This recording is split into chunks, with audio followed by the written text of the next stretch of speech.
नमो अरिहन्ताणं नमो सिद्धाणं नमो आयर्याणं नमो वज्रायाणं नमो लोहे सवसामूणं सतीर्थवीर प्रभु का जग में प्रवर्ते निज तत्व बोध पाकर सब लोक हर्षे दुर्भावना न आवे मन में कदापि निर्विघ्न निर्विकारी आराधना प्रवर्ते। अभी कुछ दिन पहले महाराष्ट्र में गए थे, वहाँ पर अखबार में हमने मराठी पेपर था उसमें पढ़ा था कि चाय के अंदर बाल निकला तो पति ने पत्नी की हत्या कर दी। घटना कितनी सी है, चाय के अंदर सवेरे सवेरे चाय बनाई होगी और पति को चाय चाहिए, न्यूज़पेपर पढ़ रहे थे और कोई काम कर रहे थे, चाय दी और चाय के अंदर बाल निकला तो पति ने पत्नी की हत्या कर दी। इतनी सी घटना में कोई ऐसा कर सकता है क्या? दूसरी एक घटना छपी थी उसी पेपर के अंदर, एक पापा अपनी छोटी बच्ची को पढ़ा रहे थे, ABCD पढ़ाते हैं। अब छोटे बच्चे तो छोटे बच्चे हैं, मचल जाते हैं, रोते हैं, बच्चों की तो ऐसी होती है। अब पापा को आया गुस्सा, अब बच्चा रोने लगा या पढ़ नहीं रहा था, छोटी सी बच्ची थी, ABCD पढ़ा रहे थे और जरा सी बात में वहाँ पर प्याज पड़ा था, गुस्सा आया पापा को, तो प्याज उसके मुंह में दबा दिया और वो बच्ची की वहीं पर मृत्यु हो गई। अब इतनी सी घटना में ऐसा हो सकता है क्या? ये तो उसकी हेडलाइन थी कि ऐसा हो गया, लेकिन उसके अंदर हमने पढ़ा विस्तृत, तो जब चाय के अंदर बाल निकला तो पति ने पत्नी की हत्या कर दी, तो अंदर देखा पढ़ करके तो पता चला कि क्या हुआ था कि सवेरे सवेरे पति को चाय चाहिए थी, चाय दे दी पत्नी ने, अब ध्यान नहीं रहा तो बाल जो था चाय के अंदर आ गया और पति ने जरा सा कहा कि तुम ध्यान से अपने बाल बांध के नहीं रख सकती, चाय के अंदर बाल आ रहा है, तुम ठीक से बनाती नहीं हो, काम नहीं करती हो बराबर। पत्नी ने जवाब दे दिया कि तुम खुद बना नहीं सकते चाय, सवेरे सवेरे मुझसे मांगा करते हो और गलतियां निकालते रहते हो। तो पति ने यहाँ से जवाब दिया, पत्नी ने वहाँ से जवाब दिया और बातों बातों में इतना बहस हो गई कि वहाँ पर पत्नी सब्जी संभाल रही थी और गुस्सा आया पति को तो चाकू उठाया और मार दिया पत्नी को। समझ में आया कि नहीं आया बात? घटना इतनी सी है, चाय के अंदर बाल निकला और पति ने पत्नी की हत्या कर दी। वो छोटे बच्चे की घटना में भी इसी तरह से प्रसंग है, घटना इतनी सी और उसमें इस तरह से हो गया। आपने कहावत भी सुनी होगी लोक में, तिल का ताड़, राई का पहाड़, बात का बतंगड़, ऐसा हो जाता है लोक में, आपने देखा होगा। लेकिन इसको दूर करने का कोई उपाय है कि नहीं है? भाई इसका कोई उपाय तो होना चाहिए। ऐसे होता है, बात का बतंगड़ हो जाता है, कहाँ से कहाँ पहुँच जाते हैं और लड़ाई हो जाती है। तो ऐसा होता है तो उसका उपाय क्या है? तो जिनागम के अंदर 4 अनुयोग है और उन 4 अनुयोग से यदि देखें तो करणान योग के अंदर उसका उत्तर आपको मिल सकता है। अभी हमने विगत 4 दिनों से लेश्या पर चर्चा की थी। ये लेश्या का ही एक इम्प्रेशन है, इम्पैक्ट है, जो आज विषय हम प्रारंभ करने जा रहे हैं। उस विषय का नाम है उत्कर्षण और अपकर्षण। जो एक अन्ना जी की पुस्तक भी छपी है, नक्शे में 10 करण, उसके अंदर 5वें नंबर का ये चैप्टर है उत्कर्षण, 6ठे नंबर का चैप्टर है अपकर्षण।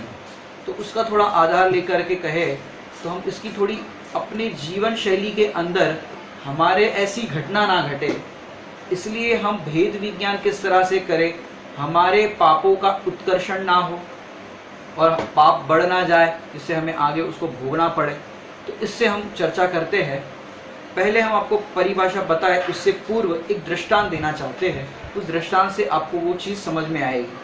जैसे एक व्यक्ति ने दूसरे व्यक्ति को थप्पड़ मारा, बराबर, एक कार्य हुआ, थप्पड़ मारा। अब कितनी जोर से मारा, कितनी जोर से मारा, ये हो गई प्रकृति। ऐसे करके भी, ऐसे भी मारा जाता है, छोटे छोटे बच्चे को ऐसे करते हैं अपन, तो ये ऐसे, और कितनी जोर से मारा, इसको कहेंगे प्रकृति। अब कितने एरिया में कांग्रेस का निशान बना, इसको कहेंगे प्रदेश।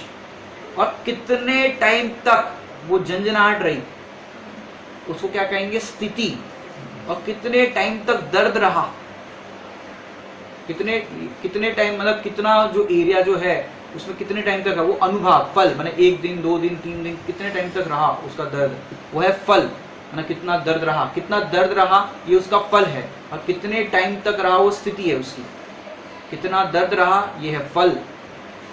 तो ये प्रकृति, प्रदेश, स्थिति और अनुभाग। इसको दूसरे एंगल से भी अपन देखें तो द्रव्य क्षेत्र काल भाव भी कहा जाता है।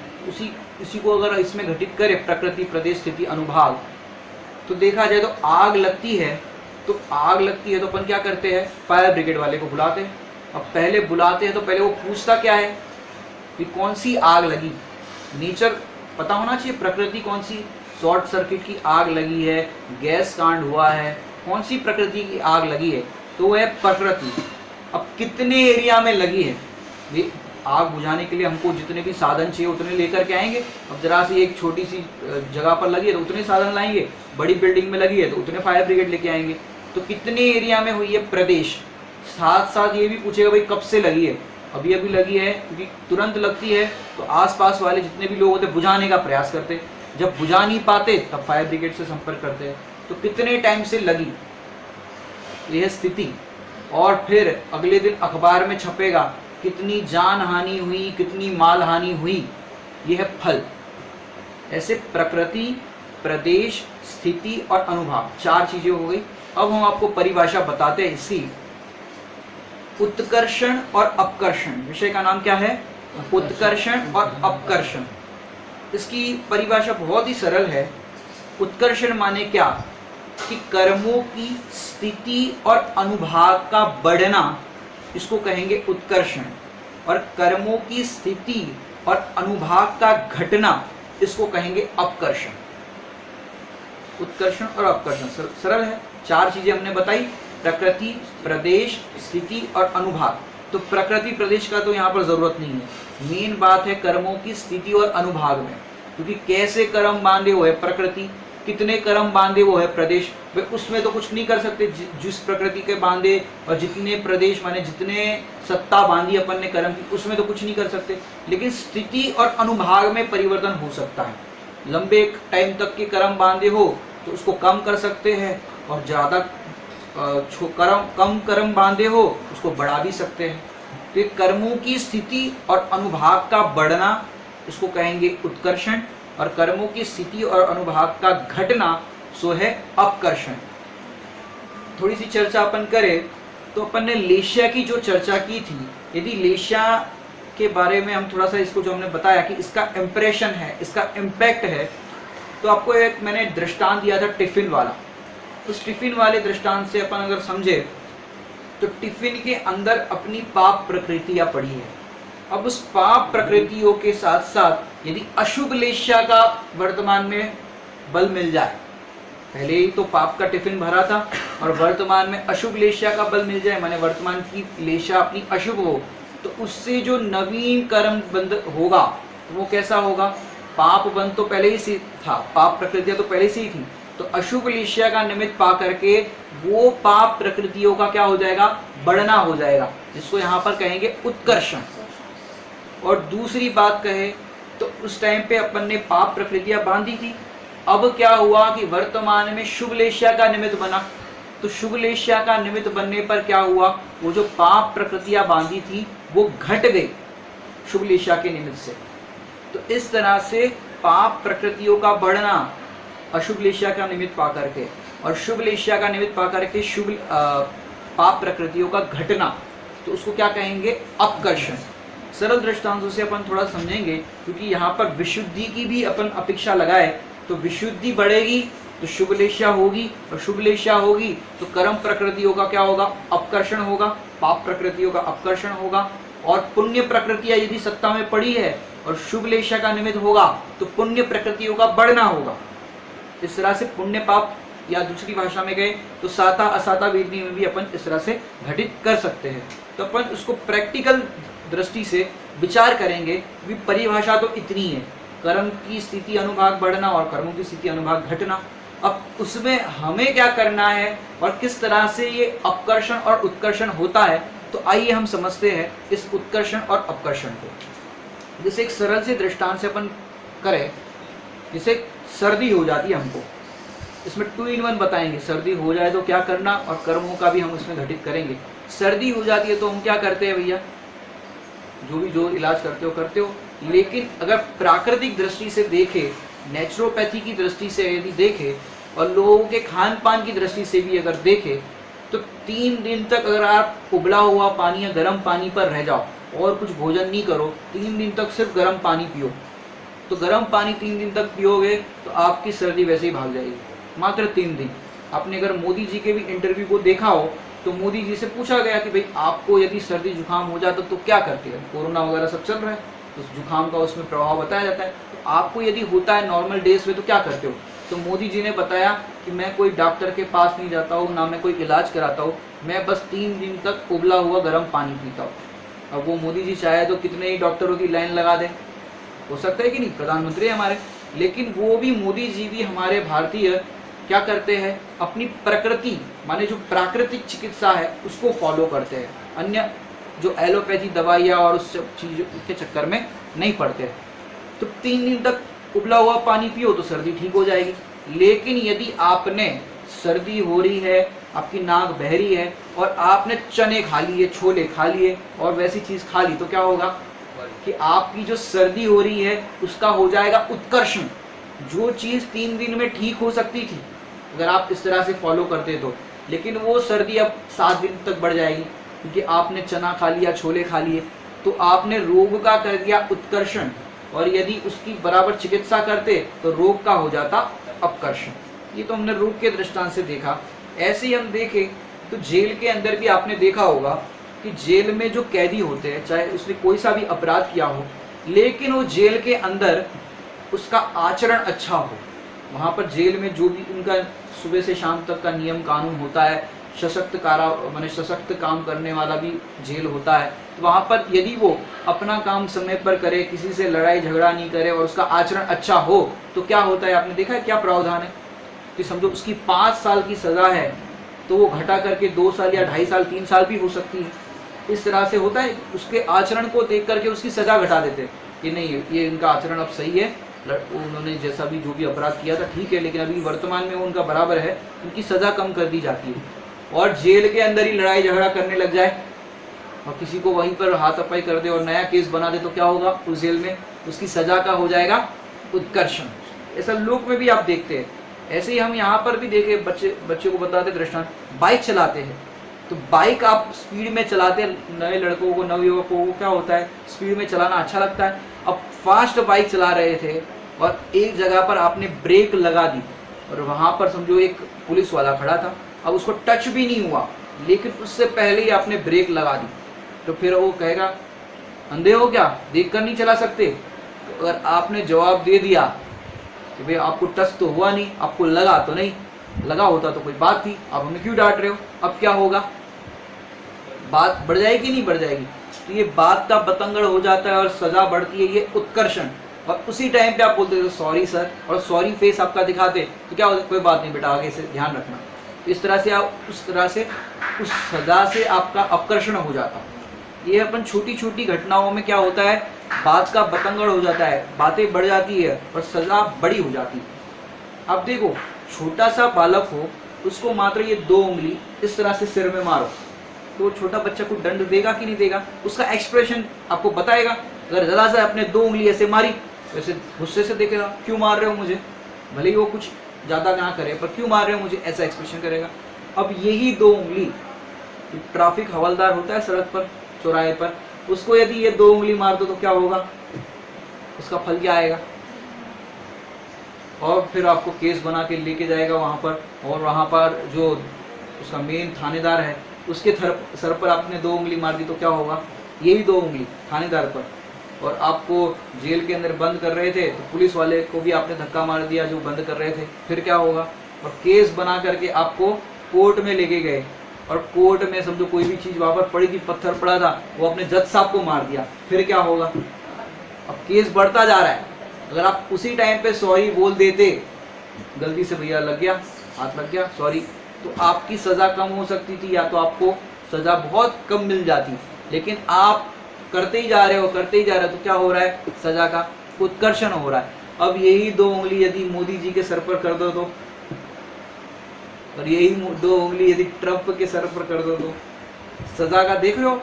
इससे हमें क्या समझाना है कि भाई परिणाम तो वही है 2 उंगली मारने का, लेकिन यदि आप यही 2 उंगली बड़े व्यक्ति के ऊपर करते हो तो उसका दंड बहुत बड़ा होता है। ऐसे ही हमारे अशुभ लेशा के परिणाम और इस तरह से अशुभ परिणाम आपस में हो, उसका दंड कम है, लेकिन यदि देव शास्त्र गुरु के प्रति अगर हमारे परिणाम उनके विरुद्ध होते हैं या उनके जो अपन विधि अनुष्ठान जो भी करते हैं अशातना करते हैं देव शास्त्र गुरु के प्रति, तो उसका दंड बहुत ज़्यादा है। यदि आप देखो ये शुभम चक्रवर्ती नमोकार मंत्र पानी में लिखा और फिर क्या किया था, पैरों से मिटाया था, अब उसका दंड क्या मिला, 7वें नरक। ऐसे हम भी यदि कोई भगवान का नाम है, कोई नमोकार मंत्र इत्यादि है, यदि वहाँ पर पैर देते हैं या ऐसा कुछ करते हैं तो उसका दंड कितना आएगा, बहुत बड़ा आएगा। ये विचारणीय बात है। तो जितना बड़ा अपराध उतना, माने अपराध उतना सा ही, लेकिन जिनके प्रति होगा उनके लेवल के प्रति, मतलब उस लेवल को देखा जाएगा, उसके हिसाब से आपको दंड मिलेगा, ये उसका उत्कर्षण उतना होगा।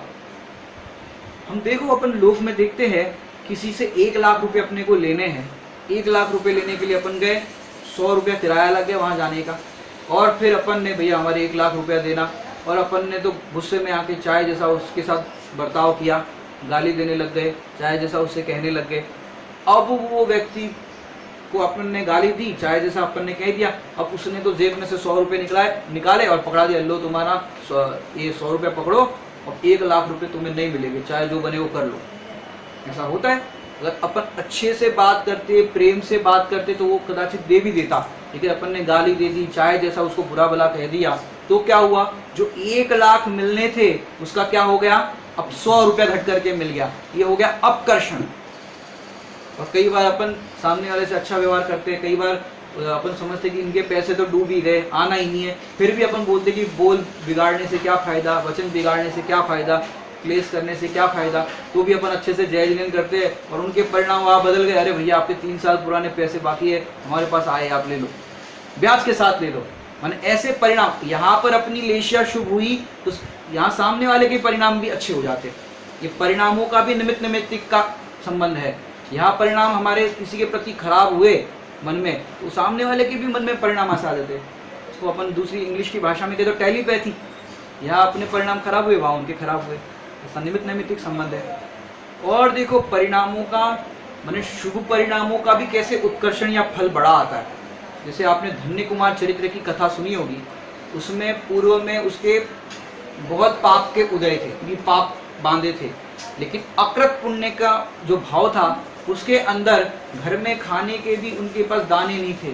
और एक दिन माँ को सेठ जी के वहाँ से थोड़ा सा दूध और चावल मिले थे और माता ने उसको आहार दान का समझाया स्वरूप कि क्या होता है, अपने घर उत्तम वस्तु बनी है। तो बच्चे के मन में, अकृत पुण्य के मन में इतने विशुद्ध परिणाम हुए, दान के परिणाम हुए, तो अकृत पुण्य की जो जरा सी खीर थी वो चक्रवर्ती की सेना भी खा ले, जिसको कहते हैं अक्षीण वृद्धि। वो आहार दान की ऐसी अक्षीण वृद्धि हुई कि पूरा नगर भोजन कर ले फिर भी वो खत्म नहीं हुई। इतना सा वो कटोरा, लेकिन वो खत्म ही नहीं हो रहा है, खत्म नहीं हो रहा है। तो ये उसके जो विशुद्ध परिणाम जो हुए थे दान देने के, पुण्य परिणाम हुए थे, और पुण्य जो बंद हुआ उसका कितना बड़ा फल आया। ये पुण्य का हो गया उत्कर्षण, और आगे भी उसके अगले भाव में भी उसको उसका फल मिलता गया। तो ये पुण्य का उत्कर्षण समझाया आपको। अब अपन थोड़ी सी प्रैक्टिकल चर्चा करें कि एक छोटा सा बच्चा, क्योंकि वस्तु या परिभाषा तो इतनी सी है, कर्मों की स्थिति अनुभाव का घटना और बढ़ना, उत्कर्षण अपकर्षण है, लेकिन हम अपने जीवन में और भी जहाँ जाए उसको प्रैक्टिकलिटी में कैसे घटाएं। अब ये जितनी भी घटनाओं में उत्कर्षण होता है, तो उत्कर्षण क्यों होता है कि वहाँ पर अपन सॉरी फील नहीं करते, अपनी गलती का एहसास नहीं करते, इस कारण से वो बात का बतंगड़ हो जाता है, राय का पहाड़ हो जाता है। और यदि सॉरी फील करे तो क्या हो जाएगा, वहीं पर बात स्टॉप हो जाएगी, वहीं पर कर्मों का भी जो बंधन है वो रुक जाएगा। अब कषाय भी हमारी उस टाइम पे बढ़ेगी नहीं, सरल भाषा में कहे तो। अब देखो, एक छोटा सा बच्चा स्कूल में पहली बार गया, तो स्कूल में पहली बार गया तो क्या हुआ, मम्मी कुछ ना कुछ देती, 1 का सिक्का 2 का सिक्का। जो छोटा सा बच्चा था उसको 5 का सिक्का दिया, पॉकेट मनी आजकल की भाषा में कहे तो। पहली बार स्कूल में गया, 5 का सिक्का दिया। अब 5 का सिक्का दिया, अब बच्चे को तो क्या, छोटी सी उसकी हाफ पैंट होती है और इतना शर्ट होता है, और इस तरह से बच्चे जाते हैं, और उस हाफ पैंट के अंदर भी छोटी सी जेब, और उसमें उसको हैंकरचीफ भी रखना है, और मम्मी ने जो 5 का सिक्का दिया था वो भी रखना है। अब उसने रख लिया। अब वो बच्चा तो स्कूल में खेल रहा है, कूद रहा है, जो भी है पढ़ाया रहे कर रहा है, बच्चे तो है। अब फिर क्या हुआ कि उसकी नाक बहने लगी बच्चे की, और रिसेस था, बीच में ब्रेक था। अब नाक बहने लगी तो उसने उसी पॉकेट में से हैंकरचीफ निकाला, और जैसे ही हैंकरचीफ निकाला नाक पोंछने के लिए, तो वो 5 का सिक्का जो था वो नीचे जमीन पर गिरा और राउंड राउंड राउंड राउंड होके नाली में गिर गया। अब नाली में गिर गया तो बच्चे ने क्या किया होगा, नाली से निकाला होगा कि नहीं। मम्मी ने क्या सिखाया था कि भैया कोई भी चीज़ नीचे गिर जाए तो उठाना नहीं चाहिए, और गंदी जगह गिर जाए तो फिर और उठाना नहीं चाहिए। ये तो बच्चों को सब मैनर्स सिखाते हैं। अब बच्चे ने तो वही छोड़ दिया, और उसको 5 का सिक्का गिर गया तो कोई दुख भी नहीं, बच्चों को क्या है, मम्मी ने दिया है क्या, पर पैसे की वैल्यू होती नहीं है। अब बच्चा घर गया और मम्मी ने पूछा, बेटा आज का दिन कैसा गया, क्या किया तुमने स्कूल में, और तुम्हारी टीचर ने क्या पढ़ाया, ऐसा सब पूछा। फिर बातों बातों में मम्मी ने ये भी पूछा, बेटा वो तुम्हें 5 का सिक्का दिया था उसका क्या किया। तो बेटा ऐसा अपने छोटे सा बच्चा कि मम्मा वो मैं ऐसे रिसेस में खेल रहा था, मेरी नाक बहने लगी, तो मैंने जेब में से हैंकरचीफ निकाला, और उतने में वो 5 का सिक्का राउंड राउंड राउंड होके गटर में गिर गया। ऐसा वो छोटे बच्चे ने बताया। और मम्मी ने बोला 5 का सिक्का गटर में गिर गया, और ये तो हंस के बता रहे हैं, आज 5 का सिक्का है, कल ज़्यादा नुकसान कर देगा, इसको कम से कम पैसे की कीमत तो होनी चाहिए। तो मम्मी ने झूठ मूठ का गुस्सा किया, 5 का सिक्का गिर गया और तुम्हें दुख नहीं हो रहा है, तुमने 5 का सिक्का खो दिया। और मम्मी जोर से आंखें दिखा के बात करने लगी। तो बच्चा बोला, क्यों मम्मी, आप जब छोटे थे तो आपने 5 का सिक्का नहीं खोया। अब ऐसा जवाब दे दिया मम्मी को, तो फिर क्या होगा, जबान लड़ाता है, मुझे कहता है मैंने 5 का सिक्का नहीं खोया। हाँ गुस्सा कर लो गुस्सा। मम्मी ने कहा 2 थप्पड़ पड़ेंगे। तो बेटा ने कहा मार लो, मैंने कोई 5 का सिक्का खो लिया तो कौन सा बड़ा काम कर दिया है। तो मम्मी ने 2 कांग्रेस के निशान बना दिए, और फिर फुल साइज का मुंह करके वो रोने लगा। बराबर, अब रोने लगा इतना जोर से, तो पड़ोस वाले भी आ गए। तो कहने, अरे क्या हुआ, इतना बच्चा क्यों रो रहा है, क्या बात हो गई। कि देखो कैसा लड़का है, 5 का सिक्का खो दिया, घटना कितनी सी है, 5 का सिक्का खो दिया। अरे 5 का सिक्का खो दिया, इतना कोई मारता है, इतना कोई रुलाता है बच्चे को, छोटा सा बच्चा है, अरे मैं दे देती 5 का सिक्का। बोले क्या 5 का सिक्का की बात करते, इसको तो मार पड़नी चाहिए। अब ये तो घटना हो गई, अब इसको मार पड़ी, बराबर। अब यही बच्चा बड़ा हो गया, धीरे धीरे पढ़ लिख करके योग्य हो गया।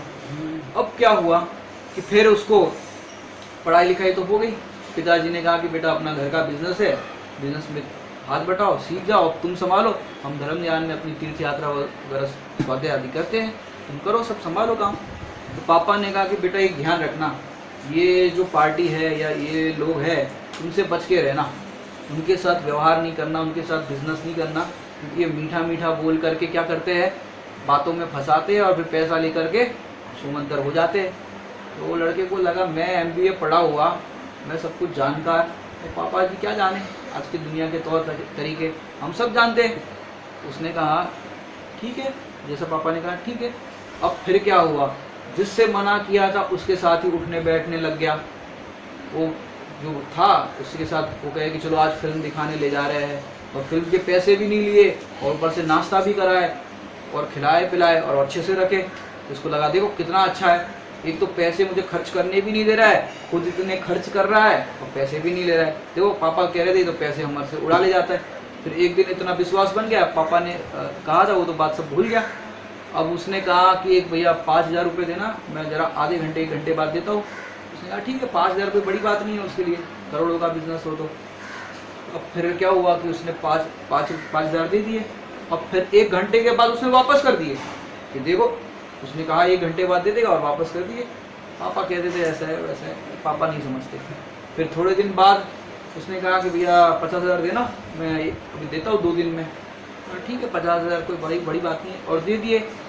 50,000 दे दिए तो फिर देखा तो वो भी 1 हफ्ते बाद तुरंत वापस कर दिए। बहुत बढ़िया, 1 हफ्ते बाद पूरे वापस कर दिए। और फिर जा कर के धीरे धीरे 50,000 से लाख, 2 लाख, 5 लाख वापस मिलने लगे। एक दिन उसने कहा कि भैया 50 लाख की ज़रूरत है, मेरा एक ड्राफ्ट आने वाला है और फ़ायदा होने वाला है, तुमको 50 लाख के मैं 55 लाख दे दूंगा। उसने कहा बड़ा फ़ायदा है, वे ये टाइम पे तो दे देता है और 50 लाख के 55 लाख देगा, इसमें क्या बात हो गई। तो फिर उसने कहा कि ठीक है दे देगा तो दे देगा। अब 1 महीने का टाइम पीरियड दिया और 50 लाख रुपए ले लिए। अब जैसे ही 1 महीना पूरा होने आया, उसने तो फ़ोन लगाया, और जैसे ही फ़ोन लगाया तो भाई साहब कवरेज एरिया के बाहर, कि जिस नंबर पर आप संपर्क करना चाहते हैं वो कवरेज क्षेत्र के बाहर है। टेंशन बढ़ गई, जो फ़ोन लग नहीं रहा है। उसकी दुकान पे गए, भैया वो हमारे पैसे क्या हुआ, अभी आज की तारीख थी, या कौन से पैसे, काय के पैसे। वो पहचानने से इनकार करने लगा। और फिर कहा भैया हमारे पैसे दिए थे आपको, 55 नहीं तो 50 ही दे दो, हमारे मूल ही दे दो, ब्याज ही छोड़ो, हमें चक्कर नहीं पड़ना, 50 के दे दो। अगर नहीं मिलेंगे कौन से पैसे, कौन सी क्या बात है। अब वो तो गुंडागर्दी पे आ गया और बोल दिया कि हमारे से बात मत करो, ये वो। तो फिर ये तो घबरा गया, सज्जन व्यक्ति था। अब उसने सोचा कि अब तो मैं गया, पिताजी ने मुझसे कहा था व्यवहार मत करना, और मैंने कर दिया, और 50 लाख और इतना बड़ा घाटा, पिताजी को कैसे शक्ल दिखाऊंगा। तो फिर उसको मम्मी की बचपन की याद आई। तो मैंने 5 का सिक्का खोया था, तो 2 चाटे पड़े थे कांग्रेस के निशान, और 50 लाख में कितने पड़ेंगे। अब फिर उसने सोचा कोई बात नहीं, अब पैसे का नुकसान हो गया, अब जी के क्या करे। डिप्रेशन में आ गया और सोचा मैं तो नदी में कूद करके, समुद्र में कूद करके, या रेलवे ट्रैक पे आ करके आत्महत्या कर दूँ।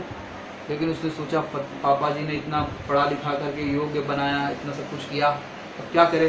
पिताजी के चरण स्पर्श करके जाता हूँ। और पिताजी अखबार पढ़ रहे थे और ये लड़का गया और पिताजी के चरण स्पर्श करिए। पिताजी ने देखा, अरे क्या बात है बेटा, आज चरण स्पर्श कर रहे हो, लगता है शिखर जी जा रहे हो, ऐसे तो कभी करते नहीं है चरण स्पर्श। कि नहीं पापा बस मैं जा रहा हूँ। और फिर ऐसे जाने लगा। तो पिताजी ने कहा क्या बात हो गई बेटे, कहाँ जा रहे हो। कि पापा मैं बता नहीं सकता, मेरे से बहुत बड़ी गलती हो गई, अब आपको शक्ल दिखाने लायक नहीं हूँ। अरे बेटा बताओ क्या बात है। अरे नहीं पापा अब मैं जा रहा हूँ, आप मुझसे बात मत करो, अब मैं आपको शक्ल दिखाने लायक नहीं हूँ। अरे पहेलियाँ मत बुझाओ, बैठो यहाँ। और फिर धीरे से उसने बताया, पापा आपने मना किया था और मैंने ऐसे 50 लाख रुपए गवा दिए। उनकी बातों में पूरी कहानी बता दी। अब पिताजी ने कितने चाटे लगाए होंगे बताना, हाँ? और बचपन में उसको जो चाटे पड़े थे, 2 कांग्रेस के निशान पड़े थे, वो सही पड़े थे या गलत पड़े थे। वहाँ सही पड़े थे। और यहाँ कितने पड़ेंगे, कि यहाँ एक भी नहीं पड़ेंगे। बचपन में उसको 2 चाटे पड़े 5 रुपए के लिए, वो सही पड़े। क्यों पड़े, क्योंकि उसने सॉरी फील नहीं किया था, आर्ग्यूमेंट्स की थी, हर एक चीज़ पे जवाब दे रहा था। मम्मी ने कहा कि जवान लड़ाते हो, तो बेटा कहने लगा आपकी जबान आपके मुंह में, मेरी जबान मेरे मुंह में। अब ऐसे जवाब देने लगे तो क्या होगा, चाटे पड़े। और यहाँ पर उसको बहुत गिल्ट फील हो रहा है, सॉरी फील हो रहा है कि मेरे से बहुत बड़ी गलती हो गई, मुझे ऐसा करना नहीं चाहिए था। तो उसको क्या हुआ, उसको फिर सजा नहीं मिल रही है। और उसको फिर कहा बेटा पैसा तो हाथ का मैल है, जान बची तो लाखों पाए। तो इस तरह से उसको सॉरी फील होने पर उसको दंड नहीं मिला। ऐसे ही हम जो भी हमारे डे टू डे लाइफ में हमारे से जो अशुभ परिणाम होते हैं, पाप परिणाम हो जाते हैं, यदि हमको गिल्ट फील होता है, सॉरी फील होता है, तो वही पाप कर्म की प्रकृतियाँ घट करके कम हो जाती है, जिसको कहते हैं अपकर्षण। और यदि अरे कौन देखता है, कौन करता है पाप, हम तो मात्र जानने देखने वाले, ऐसे भी कहने वाले लोग हैं, स्वाध्याय करके स्वच्छंदी होने वाले लोग हैं। आत्मा तो खाता ही नहीं, और फिर कुछ भी खाएंगे, पिज्ज़ा खाएंगे, बर्गर खाएंगे, ब्रेड खाएंगे, कुछ भी खाएंगे, आत्मा तो खाता नहीं। तो उसको कह रहे हैं, उसके तो एक तो पाप बंद कर रहे हैं, और फिर इस तरह से स्वच्छंद प्रवर्तन कर रहे हैं, और फिर वो प्रकृतियों को और बढ़ा रहे हैं, पाप प्रकृतियों को। तो इस तरह से पाप का बढ़ना हो जाता है, और सॉरी फील होता है तो पाप का घटना हो जाता है। अब देखो, तो कोई भी व्यक्ति दुनिया में खराब नहीं होता, सब व्यक्ति देखा जाए तो अच्छे होते हैं। लेकिन हम उस लेशा के एंगल से देखते हैं या वर्तमान की मन वचन काय की प्रकृति से देखते हैं तो प्रवृत्ति के कारण हमको सामने वाला अच्छा या बुरा लगता है। जैसे देखा जाए तो कोई भी सास खराब नहीं होती। क्यों खराब नहीं होती? क्योंकि जब माने बहू माने अपने घर पे पुत्र का जन्म होता है तो माँ क्या सोचती है, अब अपने घर बहू आएगी। जैसे ही बेटे का जन्म हुआ तो सोचते क्या अपने घर बहू आएगी। और बहू का जन्म भी नहीं हुआ हो उसके पहले बहू के गुणगान के बहू आएगी बहू आएगी। और बच्चा तो छोटा है तब से एक एक रकम जोड़ेगी, एक एक चीज़ जोड़ेगी कि भाई शादी के लिए काम आएंगे, आगे पैसे जोड़ो काम आएंगे, आगे के लिए काम आएंगे। इस तरह से जोड़ते हैं और अच्छे से व्यवहार सब करते हैं। अब जब इतने पहले से सब तैयार करते हैं और लड़का शादी लायक हो जाए तो समझो घर की परिस्थिति अच्छी नहीं हो तो सब परिस्थितियाँ सुधर देते हैं। बाथरूम के अंदर चटकनी भी सही नहीं लगती हो तो नई चटकनी लगवा देते हैं। और तो और बहू आती नहीं उसके पहले उसका कमरा सज जाता है और सब कुछ चीज़ें बन जाती है। होता है कि नहीं होता? अब इतना सब कुछ उसके पहले माता पिता करते हैं, बहू नहीं आई उसके पहले इतनी व्यवस्था करते हैं। अब वो सास कभी खराब हो सकती है, ससुर जी कभी खराब हो सकते हैं जो बहू के आने से पहले ही इतना उसके लिए करते हो। और तो और दिखता क्या है, मन वचन काय की प्रवृत्ति दिखती है। कैसे दिखती है? जैसे नई नई बहू आई हो, अब क्या होता है कि भाई सबके तौर तरीके अलग होते हैं और बहू इतना घर में पहले पियर में काम किया ना हो तो इतना अनुभवी भी नहीं होती। तो एक बार देखा सास ने कि बहू साड़ी के पल्लू से ऐसे दूध उठा रही थी, साड़ी के पल्लू से दूध उठा रही थी। तो सास ने कहा कि बेटा ऐसे साड़ी के पल्लू से दूध नहीं उठाना, अपने चौके का कपड़ा है उससे उठाया करो और रखा करो।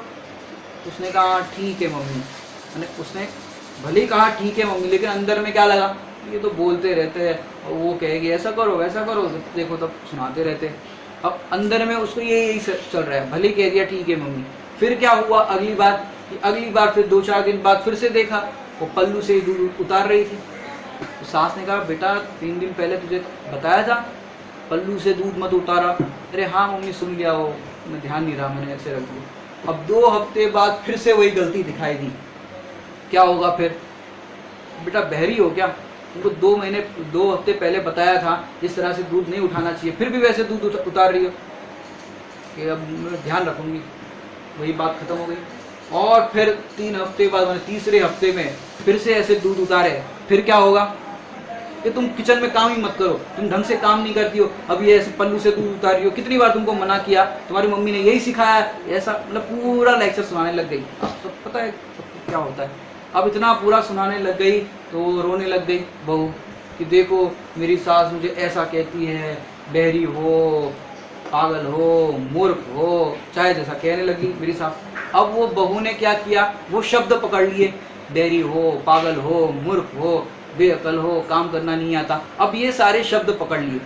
अब इतने दिनों से जो प्यार से समझा रहे थे वो समझ में ही नहीं आया कुछ, और अब जो उत्कर्षण होकर के सास ने कहा वही बात को पकड़ ली। अब उसी टाइम पे यदि सॉरी बोल देते, माने सासू माँ के चरण पकड़ लेते, गलती हो गई तो क्या होता, वहीं पर बात फिनिश हो जाती। लेकिन क्या करते हम, उस चीज़ को बढ़ाते हैं। माने कोई व्यक्ति पहली बार में जोर से नहीं बोलता, पहली बार में तो धीरे से ही कहा जाता है, लेकिन फिर हम सॉरी फील नहीं करते, इस कारण से वो उत्कर्षण हो जाता है। तो घर में जो झगड़े होते हैं, जरा जरा सी बात पे क्लेशेस होते हैं, वो किस लिए होते हैं कि जरा सी बात को हम समझते नहीं, स्वीकार नहीं करते फर्स्ट लेवल में, तो आगे के लेवल में वो फिर हाइपर हो जाता है, टेम्परामेंट हाई हो जाता है। ये समझने लायक बात है। ये उत्कर्षण, क्योंकि घर के अंदर भी हम रहते हैं या जहाँ भी हम व्यापार आदि कार्य करते हैं, वहाँ पर भी इस उत्कर्षण अपकर्षण की आवश्यकता है। क्योंकि बाहर के प्रसंग में तो इस तरह से बनेगा ही, साथ साथ परिणामों का हमारा खेल ऐसा होगा कि कर्मों की प्रकृतियाँ भी, पाप प्रकृतियाँ भी बढ़ जाएगी और फिर आगे चल के वो भोगनी पड़ेगी। तो क्या करे कि भाई कैसा भी कर्म का उदय आए या कैसे भी पाप प्रकृति हो, कुछ भी हो, तो सॉरी फील करना है। मैंने अपने यहाँ तो कहते भैया उत्तम क्षमा। तो इस तरह से उत्कर्षण और अपकर्षण यदि अपन देखें, पुराण की दृष्टि से देखें, बहुत सुंदर दृष्टांत आपको बताना चाहूँगा पुराण की दृष्टि से, कि पुराण में देखा जाए तो श्रेणिक राजा, तो श्रेणिक राजा का प्रसंग आप देखो तो वो बौद्ध धर्मावलंबी थे, और उन्होंने चेलना रानी जो महावीर भगवान की मौसी, उनसे विवाह किया था, वो भी छल से किया था। मैंने अपने पुत्र को बताया कि भी ऐसे ऐसे इनसे विवाह करना है। पुत्र ने फिर षड्यंत्र रचा, अभय कुमार ने, कि पिताजी को मंदिर में बिठा दिया, जैन मंदिर में, और वो पूजा पाठ कर रहे हैं और सब कुछ कर रहे हैं, और बताया कि भाई ये कौन है, तो ये बताया कि ये तो बहुत जैन धर्म के अनुयायी है, धर्म का पालन करते हैं और सब करते हैं, पूजा पाठ करते हैं, सब करते हैं। तो इस तरह से जैन धर्मावलंबी है ऐसा नाटक करके, स्वांग रचा करके चेलना रानी से, चेलना से विवाह हुआ। और फिर जा करके पता चला ये तो जैन धर्म से बहुत द्वेष करते हैं और बौद्ध धर्मावलंबी है। तो अनेक प्रयास किए, किसने, चेलना रानी ने अपने पति को समझाने के। कई बार ऐसे प्रसंग बन जाते हैं कि अपनी बेटियों के विवाह ऐसी जगह हो जाते हैं, वहाँ पर जो जैन धर्म से अपना जो मूल वस्तु स्वरूप वाला धर्म है उससे थोड़े विरुद्ध होते हैं, और वहाँ पर वो समझते नहीं, और वहाँ स्वाध्याय की कोई बात होती नहीं। तो क्या होता है कि वहाँ पर ऐसे प्रसंग में वो उनको बदलना चाहते, वो इनको बदलना चाहते। आपको यदि उस परिस्थिति में भेद विज्ञान करना हो तो चेलना रानी का दृष्टांत याद करना कि वो चेलना रानी कैसे रही होगी उस बौद्ध धर्मावलंबी श्रेणिक राजा के साथ। अनेक प्रयास किए समझाने के, लेकिन फिर क्या हुआ कि फिर भी वो समझ में तो उनको आया नहीं। और फिर एक दिन क्या हुआ, वो श्रेणिक राजा शिकार के लिए जा रहे थे वन में, और जैसे ही देखा वहाँ पर एक दिगंबर मुनिराज, यशोधर मुनिराज आत्म साधना कर रहे थे, ध्यान में लीन थे। और उतने में देखा तो उनको सैनिकों ने बताया, ये है आपकी महारानी जी के गुरु।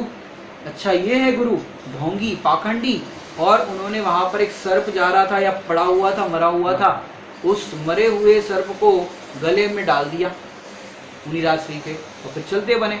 और फिर 2-3 दिन बाद, 3 दिन बाद चर्चा हुई होगी इस प्रसंग की कि भाई तुम्हारे तो गुरु, तुम गुरु की बात करती हो, तुम्हारे साधु ऐसे होते ऐसे होते। हम 3 दिन पहले उनके गले में मरा हुआ सर्प डाल के आए, और वो तो निकल के चले होंगे, सब पाखंडी होते, ढोंगी होते। तो चेलना रानी को बहुत अंदर में दुख हुआ, उनके आंखों से अश्रुधारा बहने लगी। यदि वो मेरे सच्चे गुरु होंगे तो वो उसी स्थान पर होंगे। बोले आज देख लेते तुम्हारे सच्चे गुरु है कि नहीं। तो घर से थोड़ा शक्कर बूरा वगैरह लेकर के गए, क्योंकि वो अनुमान लगा दिया कि मरा हुआ सर्प डाला है, क्योंकि मैंने आपको एक दिन बताया था यदि घर में कोई शक्कर इत्यादि गिर जाए तो काली चींटी आती है, और कोई जीव मर जाए तो लाल चींटी आती है। और उनको हटाने के लिए क्या करें, तो पहले से शक्कर इत्यादि की व्यवस्था करके गए थे, अब साथ में लेकर के गए। और फिर वहाँ पर देखा दिगंबर मुनिराज 3 दिन के बाद भी उसी स्थान पर ध्यानस्थ थे, उनकी सौम्य मुद्रा। पहले तो श्रेणिक राजा ने जब सर्प डाला तो 500 कुत्ते छोड़े थे जंगली, फिर देखे। और फिर मुनिराज की तो आत्म साधना में ऐसे लीन थे, मुनिराज की शांत मुद्रा देख करके 500 कुत्ते भी शांत हो गए। अब श्रेणिक शांत नहीं हुए, और फिर गुस्से में आकर के फिर वो मरा हुआ सर्प डाला था उनने। और फिर क्या हुआ कि जैसे ही मुनिराज श्री को देखा, अरे ये तो यहाँ पर ऐसे ही ध्यानस्थ बैठे और गले में मरा हुआ सर्प, इतनी लाखों करोड़ों चींटियां, अरे कैसी कैसी पीड़ा, पूरा लाल लाल हो गया था शरीर। और फिर सैनिक राजा ने उनको देख करके ही, माने उनको ध्यान भी नहीं टूटा था, देख करके ही सम्यक दर्शन हो गया, क्योंकि गुरु की श्रद्धा हो गई कि सच्चे गुरु यही है, सच्चा धर्म यही है, पूरा अंदर विशुद्ध परिणाम उनके हो गए। और फिर वो सर्प था उसको अलग किया, कोमल कपड़े से चींटियों को हटाया, मारा नहीं या पानी डाल दिया, ऐसा नहीं किया। विवेक जागृत हो गया, सम्यक दर्शन हुआ तो क्या हो गया, विवेक जागृत हो गया। तो कोमल कपड़े से वो चींटियों को हटाया, और तो जो शक्कर बूरा लेकर के गए थे साइड में थोड़े थोड़े डाल दिए, जिससे चींटियाँ वहाँ पर चली जाए। और फिर जैसे ही मुनिराज का ध्यान टूटा तो मुनिराज ने क्या किया, दोनों को एक सा आशीर्वाद, धर्म वृद्धि रस्तु। तो और उनके हृदय में मुनिराज के प्रति भक्ति जागृत हो गई कि अरे इन उपसर्ग दूर करने वाले माने चेलना के परिणाम थे, और हम तो विधर्मी थे, हमने उपसर्ग किया था, हमको भी एक सा आशीर्वाद। सच में यही जैन धर्म सच्चा है। और उनकी प्रगाढ़ हो गई श्रद्धा। अब देखो, जब उपसर्ग किया था तो उस उपसर्ग के काल में उनको 7वें नरक की आयु का बंध हुआ था। और फिर जब मुनिराज के दर्शन किए और जब पता चला कि यही सच्चे गुरु है, गुरु के प्रति दृढ़ श्रद्धा हुआ, तो उनको 7वें नरक की आयु, जो 33 सागर की आयु का बंध था, वो घटकर के पहले नरक में 84,000 वर्ष रह गया। सोचो, ये परिणामों का खेल देखो। 3 दिन पहले उन्होंने 7वें नरक की आयु बांधी, और फिर ये कितने टाइम का उपसर्ग दूर करने का कितने टाइम का समय होगा समझो, 5-10 मिनट उपसर्ग दूर करने में फटाफट किया होगा। अब इतने 5-10 मिनट के समय में सोचो 33 सागर की आयु से 84,000 वर्ष, 7वें नरक से पहला नरक, ये अपकर्षण हो गया उनका। तो 7वें नरक से पहला नरक ये अपकर्षण हो गया। इस तरह से हमारे परिणामों के अंदर भी निरंतर परिणाम हमारे अप एंड डाउन होते रहते हैं। तो हमारी यदि पाप प्रकृतियां सत्ता में पड़ी है और अशुभ लेशा का निमित्त पा करके हम यदि इस तरह से प्रवर्तन करें तो क्या होगा, हमारी पाप प्रकृतियां बढ़ जाएगी, उसकी सत्ता बढ़ जाएगी। और यदि उसी टाइम पे सरल भाषा के अंदर अपन दूसरे वे में बात करें कि यदि कर्म का उदय आता है, उस कर्म के उदय में यदि हम संक्लेश परिणाम करेंगे, आकुलता करेंगे, तो हमारा जो कर्म का उदय है वो बढ़ करके ज़्यादा हो जाएगा। और उसी टाइम पे यदि हम प्रसन्न होंगे, मात्र ज्ञाता दृष्टा रूप अनुभव करेंगे या समता भाव रखेंगे, तो वही कर्म का उदय क्या हो जाएगा, घट जाएगा। एक दृष्टांत देकर के आपको समझाऊंगा लौकिक। आरटीओ का यदि हमने कोई भी नियम तोड़ा तो एक अनाड़ी कोर्ट होता है। रेलवे के अंदर अगर कोई गुनाह करते तो वहाँ भी अनाड़ी कोर्ट होता है। यदि उसके अंदर पकड़ करके ले जाए हमें और कोर्ट में पेश किया जाए अनाड़ी कोर्ट में, तो वहाँ पर पूछा जाए कि भाई आपने ये गुनाह किया, तो बस हाँ में उत्तर देना पड़ता है। यदि हम आर्ग्यूमेंट्स करते हैं कि मैंने नहीं किया या कुछ भी कहते जाते हैं, तो उसका जो फाइन होता है वो बढ़ते जाता है, बढ़ते जाता है। ऐसे ही हमारे कर्मों की स्थिति और अनुभाग जो है, यदि हमसे कोई अपराध हो जाता है, यदि हम सॉरी फील नहीं करते, उसके प्रति गिल्टी फील का भाव नहीं रहता, तो वो कर्मों की स्थिति और अनुभाग बढ़ते जाते हैं, जिसको हम कहते हैं उत्कर्षण, जो भी हमारी चर्चा चल रही थी। एक और दृष्टांत देकर के बात पूरी करेंगे कि एक पंचतंत्र की कहानी के अंदर संदीपनी ऋषि के आश्रम की घटना की बात आती है कि वहाँ पर एक पास में गांव था और उस गांव के अंदर एक राक्षस का बहुत बड़ा प्रकोप था और वो राक्षस लोगों को बहुत परेशान करता था। तो गांव वालों ने आश्रम में आकर के बताया कि ऐसी ऐसी समस्या है। तो संदीपनी ऋषि ने बताया कि आज रात को वहाँ पर कृष्ण और बलराम वहाँ पर पहरा देंगे और जो कुछ भी होगा हम देखेंगे। तो फिर क्या हुआ, 6 बजे से लेकर रात को 12 बजे तक बलराम की ड्यूटी रख दी और रात को 12 से लेकर के सुबह 6 बजे तक कृष्ण की ड्यूटी रख दी। और फिर क्या हुआ कि वहाँ पर रात को 6 बजे, शाम को 6 बजे से रात को 12 बजे तक इनकी ड्यूटी लगी, तो कृष्ण जी आराम करने लग गए। और फिर बलराम ने राक्षस जैसे ही प्रकट हुआ तो क्रोधित होकर के उसके साथ लड़ने लग गए, उसके साथ बुरा भला करने लग गए और अनेक तरह से उस राक्षस को हराने का प्रयास किया। और जैसे ही 12 बजे तो राक्षस गायब हो गया और बलराम पसीना पसीना होकर के बैठ गए। और फिर क्या हुआ कि कृष्ण जी 12 बजे जगे। तो कृष्ण जी ने पूछा कि भाई राक्षस आया था, कहाँ आया था और कैसे कैसे क्या हुआ, वो पूरा वृत्तांत सुनाया। और फिर जाकर के कृष्ण जी ने पूरा वृत्तांत समझ करके युक्ति लगाई और फिर जैसे ही राक्षस प्रकट हुआ और डराने लगा, तब कृष्ण जी ने क्या किया, उसके सामने हंसने लगे, प्रसन्न होने लगे। तो वो राक्षस की जो विशाल काया वाला उसका जो स्वरूप था वो धीरे धीरे घटने लगा और हंसने लगे। हंसते हंसते हंसते वो राक्षस का स्वरूप इतना सा रह गया। और फिर क्या हुआ, कृष्ण जी ने अपना जो अंग वस्त्र था उस अंग वस्त्र के अंदर वो राक्षस को बांध लिया और फिर आराम से सोने लग गए। सवेरे जब बलराम जगे कृष्ण जी के पहले, अरे भैया आप विश्राम कर रहे हो, कब से विश्राम कर रहे हो, राक्षस रात में आ जाता तो परेशान करता तो क्या होता, हम गांव वालों को क्या जवाब देते। तो कृष्ण जी ने कहा चिंता की कोई बात नहीं, अरे राक्षस कहाँ है, राक्षस का क्या हुआ। तो उन्होंने पल्लू के अंदर बताया, ये देखो ये है राक्षस। दृष्टांत से हमें ये समझाना है कि कर्म का उदय आए उस टाइम पे यदि हम संक्लेश परिणाम करते हैं, आकुलता करते हैं या फिर किसी परद्रव्य को दोष देते हैं या किसी के प्रति क्रोध का व्यवहार करते हैं या कषाय के परिणाम करते हैं, तो हमारी जो कर्म प्रकृति है या पाप प्रकृति की सत्ता है वो बढ़ते जाती है, उसका हो जाता है उत्कर्षण। यदि हम उसी कर्म के उदय में यदि प्रसन्नता से, ज्ञाता भाव से, समता भाव से भेद विज्ञान करते हैं, तो वही कर्म की प्रकृतियाँ घट करके अपकर्षित हो जाती है। और हमें इस उत्कर्षण और अपकर्षण से देखे तो ऐसे कर्म के उदय के अंदर यदि हम भेद विज्ञान और समता भाव रखेंगे तो हमारे भी पाप प्रकृतियों का अपकर्षण हो जाएगा और पुण्य प्रकृतियों का उत्कर्षण होगा। ऐसे हम पुण्य पाप की प्रकृतियों के अंदर, हालांकि दोनों से, पुण्य के उदय से और पाप के उदय से, दोनों से भेद विज्ञान करके अपने स्वरूप में स्थिर हो गए, इसी मंगल भावना से विराम लेते हैं। ओम नमः सिद्धेभ्य।